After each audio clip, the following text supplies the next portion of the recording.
சகானா குட்டியை கூப்பிட்டுக்கிட்டு பிரதோஷ் அன்னைக்கு சிவன் கோயிலுக்கு போயிருந்தாங்க. அங்கே சிவன் சாமியெல்லாம் கும்பிட்டுட்டு அடுத்து நடன விநாயகர் இருந்தார். அவர்கிட்ட நின்று பாப்பா நடனமாடியே சாமியை வேண்டிக்கிட்டு இன்னும் என்னென்ன சேட்டெல்லாம் பண்ணிச்சுன்னு பார்க்கலாம் வாங்க. பாருங்க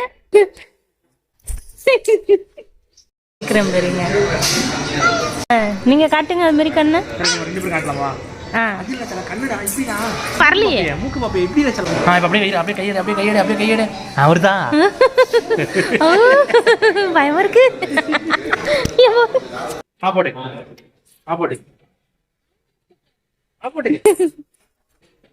அவனுக்கு புளியோதரெல்லாம் பிடிக்காது, சக்கரை பொங்கல் தான் பிடிக்கும்.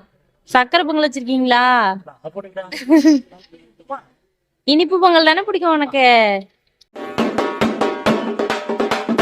செல்லம், என்னடா கோயிலுக்கு வந்து டான்ஸ் ஆடிட்டு இருக்க?